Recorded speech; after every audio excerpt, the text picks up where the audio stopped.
एक बार भगवान श्री नारायण शेष सैया पर क्षीर सागर में विश्राम कर रहे थे। तभी वह माता लक्ष्मी से बोले, हे लक्ष्मी, मैं तुम्हें एक कथा सुनाता हूँ, ध्यान लगाकर सुनो। सोरठ देश के राजा का नाम खड़ग बाहु था। वह बड़ा धर्मात्मा था। उसके हाथियों में एक हाथी बड़ा मस्त था, जिसकी धूम मची रहे। महावतों को पास न आने देवे। जो महावत उस पर चढ़े उसी को मार डाले। उसके खेद से राजा ने और देश के महावत बुलाकर कहा, कोई ऐसा हो जो इस हाथी को पकड़े, मैं उसको बहुत सारा धन दूंगा। तब भगवान विष्णु कहते हैं, हे लक्ष्मी, उस हाथी को किसी ने नहीं पकड़ा। एक दिन हाथी नगर में चला गया। सामने एक साधु चला आया और लोगों ने उस साधु से कहा, हे संत जी, यह हाथी आपको मार डालेगा।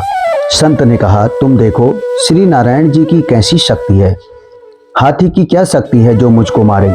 मेरे नजदीक नहीं आ सकता, और यदि मेरी मृत्यु इसी से है तो अवश्य मारेगा। बिना मृत्यु आए कोई किसी को मार नहीं सकता। भक्तजनों, आप सुन रहे हैं भगवान विष्णु और माता लक्ष्मी की कथा। आपसे निवेदन है कि इस कथा को सुनकर अन्य लोगों में भी इसको शेयर करें, जिससे इस कथा के श्रवण का पुण्य आप लोगों को भी मिले। और यदि आप हमारे चैनल पर नए आए हैं तो हमारे चैनल को सब्सक्राइब अवश्य करें मित्रों, ताकि इस प्रकार की धार्मिक कथाएं हम आप तक पहुंचा सकें। कथा यदि आपको पसंद आए तो इसे लाइक अवश्य करें मित्रों। आइए अब सुनते हैं आगे की कथा। इतना कहकर हाथी साधु के पास पहुंचा। साधु ने नेत्र पसार कर देखा। हाथी ने सूंड के साथ साधु की वंदना की। साधु ने कहा, हे गजेंद्र, मैं तुझे जानता हूँ। पिछले जन्म में तू पापी था, मैं तेरा उद्धार करूंगा, चिंता मत कर। हाथी बारंबार साधु के चरण छूता, माथा नवाता था। लोगों ने देखकर राजा को खबर की। राजा भी वहां आया। देखा तो हाथी साधु के आगे खड़ा है। तब साधु ने कहा, अरे गजेंद्र, तू आगे आ। हाथी ने आगे को चरण वंदना की। उस संत गीता पाठी ने कमंडल से जल लेकर मुख से कहा, गीता के 16वें अध्याय का फल इस हाथी को दे दिया। इतना कहकर जल छिड़कने से हाथी देह को छोड़कर देवदेह को पा गया और विमान पर चढ़ वैकुंठ को गया मित्रों। राजा ने संत को दंडवत प्रणाम किया और कहा, हे संत जी, आपने कौन सा मंत्र कहा जिससे इस अधम दुखदायक को सदगति प्राप्त हुई? भक्तजनों, तब संत ने कहा, हे राजन, मैंने गीता के 16वें अध्याय का फल इसको दिया है। नित्य ही मैं इसका पाठ करता हूँ। यह सुनकर राजा ने भी पाठ सीखा और उसके पुत्र को राज देकर आप तप करने लगा। वन में जाकर वह राजा नित्य गीता के 16वें अध्याय का पाठ करता था। समय आने पर राजा सदगति को प्राप्त हुआ। भक्तों, श्री नारायण जी माता लक्ष्मी से कहते हैं, हे लक्ष्मी, यह 16वें अध्याय का महात्म्य है। ऐसा है श्री गीता के 16वें अध्याय का फल। बोलो सच्चिदानंद भगवान की जय। मित्रों, यदि आप इस कथा को सुनते सुनते यहाँ तक पहुँच गए हैं तो गीता के 16वें अध्याय की कथा सुने बगैर न जाएं, क्योंकि आपको भी उस महात्म्य की प्राप्ति हो जो गीता के 16वें अध्याय को सुनने से मिलता है। तो आइए हम आपको सुनाते हैं गीता के 16वें अध्याय में भगवान श्री कृष्ण ने अर्जुन को क्या संदेश दिया है, क्या उपदेश दिया है। आपसे निवेदन है मित्रों कि हमारी इस कथा को अन्य लोगों में भी प्रवाहित करें, ताकि यह धर्म की कथा निरंतर जनमानस में अविराम रूप से प्रवाहित होती रहे। और यदि आप पहली बार हमारे इस चैनल पर आए हैं तो इस कथा को सुन रहे हैं तो हमारे चैनल को सब्सक्राइब अवश्य करें, ताकि इस प्रकार की कथाएं हम आप तक सबसे पहले पहुंचाएं दोस्तों। और यदि आपको यह कथा अच्छी लगे, हमारा यह कार्य थोड़ा भी अच्छा लगे, तो हमारे इस चैनल को लाइक करें, जिससे हमारा उत्साह बढ़े और हम इस कार्य को और अधिक उत्साह के साथ कर सकें। तो आइए बिना देर किए शुरू करते हैं श्रीमद् भगवद गीता के 16वें अध्याय की कथा। भगवान श्री कृष्ण अर्जुन से बोले, हे अर्जुन, और सुन, कई मनुष्यों के स्वभाव देवताओं जैसे होते हैं तो कईयों के दैत्यों जैसे होते हैं। जिनके स्वभाव देवताओं जैसे होते हैं उनकी बात सुन।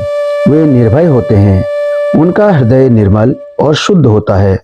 मुझे जानने की लालसा और मुझे सिमरते रहना यथाशक्ति दान देना, इंद्रियां जीतना, यज्ञ करना और वेदों में गाई मेरी महिमा को सुनना, पढ़ना, सहस्त्र शीर्षा पुराणों के स्तोत्र पढ़ना, कीर्तन और तपस्या करना, किसी जीव की हिंसा न करना, कोमल हृदय, सत्य वक्ता, क्रोध से दूर, शरीर रक्षा के लिए भोजन ग्रहण करने वाला और इससे अधिक संचय न करने वाला, इसे त्यागी कहते हैं।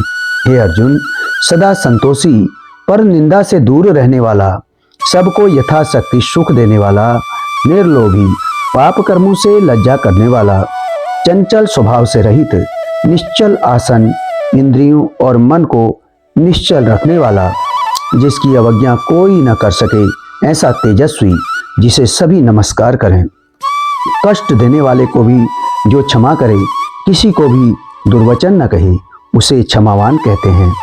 धैर्य रखे, एक गोविंद की शरण में रहे, जो भी हो, जैसा भी हो, उसे भगवत इच्छा मानकर स्वीकार करे, मेरी शरण में आकर सदा संतुष्ट व प्रसन्न रहे, इसे धैर्य कहते हैं।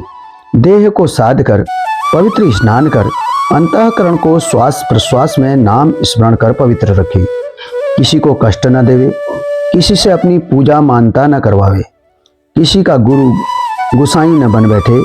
हे अर्जुन, यह मनुष्यों में देवताओं के लक्षण कहे गए हैं। हे अर्जुन, अब असुरों के लक्षण सुन। धर्म में प्रवृत्ति और अधर्म से निवृत्ति असुर लोग नहीं जानते। उनमें न सोच, न आचार और न ही सत्य है। वे संसार को असत्य, निराधार और अनीश्वर कहते हैं। उनके मन में जगत की उत्पत्ति का कारण काम से प्रेरित स्त्री पुरुषों के संभोग के अतिरिक्त कुछ नहीं। मलिन आत्मा, अल्प बुद्धि, दारुण कर्म करने वाले इस संसार को नष्ट करने हेतु पैदा होते हैं और अनेक आशारूप पासों में बधे, काम क्रोध में तत्पर, कामोपभोग के लिए अन्याय से अर्थ संचय की इच्छा करते हैं। मैंने आज यह पाया, इस मनोरथ को पाऊंगा, यह है और यह धन भी मेरा हो जाएगा। यह शत्रु तो मैंने मारा, दूसरों को भी मारूंगा। मैं ईश्वर, भोगी, सिद्ध, बलवान और सुखी हूँ। मैं धनी कुलीन हूँ, मेरे समान दूसरा कौन है। मैं यज्ञ करूँगा, दान भी करूँगा। इस प्रकार अज्ञान से मोहित हुए हैं। अनेक कल्पनाओं से मोहरूपी बंधन में फंसे हुए विषय भोग में आसक्त लोग रौरव नरक में गिरते हैं। हे अर्जुन, अपनी बड़ाई आप करने वाले लोग धन धान्य के मद में चूर रहते हैं। शास्त्रोक्त विधि छोड़कर केवल नाम के लिए यज्ञ करते हैं। ये अहंकार, बल, घमंड, काम और क्रोध से युक्त हैं। अपनी और औरों की देह में स्थित मुझसे द्वेष रखते हैं तथा मेरी निंदा करते हैं। इन द्वेष करने वाले क्रूर और अधम पापियों को मैं संसार की आसुरी योनियों में डालता हूँ। हे अर्जुन, जन्म जन्म में आसुरी योनि पाकर वह मूर्ख मुझको पाए बिना ही अंत में अधोगति को प्राप्त होते हैं। तत्पश्चात भगवान श्री कृष्ण कहते हैं, मित्रों, हे अर्जुन, इस आत्मा का नाश करने वाले काम, क्रोध, लोभ और मोह यह नरक के द्वार हैं। हे सखे प्रीतम, इनको त्याग कर जो इनसे मुक्त है, उन्हीं प्राणियों ने अपनी आत्मा को कल्याण की ओर लगाया है। वही प्राणी परम गति को प्राप्त होंगे। हे अर्जुन, जो शास्त्र सम्मत विधि को त्याग कर यज्ञ, महोत्सव और दानादि करते हैं, उन्हें अपने इन कर्मों का फल नहीं मिलता और न ही उन्हें किसी प्रकार का सुख होगा, न ही वे परम गति को पावेंगे।